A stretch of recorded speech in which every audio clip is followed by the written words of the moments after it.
Hi, I'm John Levey with Peter Bodo for Tennis.com's Quick Hits. Pete, Davis Cup Finals in Argentina. Argentina taking on Spain with Rafael Nadal out of the action. Is there any way Argentina loses this? Well, it was shaping up as a great tie. Yet Argentina's never won the cup. Spain has won the cup a couple of times. They're looking to really build a dynasty there. But the bottom fell out when Rafael Nadal pulled out. Look, they're playing indoors in Buenos Aires on a fairly fast indoor court. It's very hard to see David Nalbandian, Juan Martin Del Potro being beaten in that venue in that situation.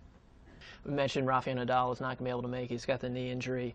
Marcel Granollers is stepping in for him. Now Spain is loaded with talent. You've got Tommy Robredo, Carlos Moya, who's been a hero in other Davis Cups, Nicolas Almagro. None of those guys stepped up. What does that say about the Spanish team? No, this is really a puzzling thing because Spain takes a lot of national pride in their sports. They're having a great run with their soccer teams. Now with their tennis and stuff. And these people are passionate about the sport. And Davis Cup is still a very, very big thing, especially in a nation as traditional as Spain. So it's really kind of puzzling. I think Tommy Robredo said, well, he's taken 12 days off and he's not really fit to play. Well, he had 2 or 3 weeks to prepare. If anything, the guy ought to be really ready to step up and play.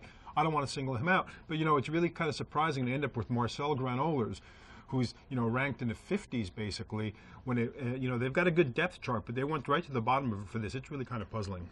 Nadal's knee, it's happened before. He's run into this problem. He's got tendonitis in the knee. He's pulled out of tournaments before. Towards the end of the years, we've seen him really struggle with it.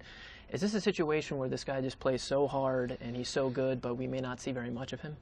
Well, I don't know. I'm really skeptical about that ever since way back in the day when John Newcomb and a couple of the famous players were predicting that Bjorn Borg is terrific, but his arm's going to fall off in 3 years. And you know what? These guys can be very durable. And what's really kind of funny when it comes to these injuries and things, you got guys who are big and strong and fit and play a tough game, yet they seem to be able to go through. And then you've got other guys who really don't have such a stressful game, they get injury prone. I think it's almost kind of, I don't know, a genetic thing or a fitness or training thing, but it really varies wildly from person to person. Rafael Nadal, I see him as a real specimen. He's strong as a bull. I think he's going to work through these things, especially if he plays less.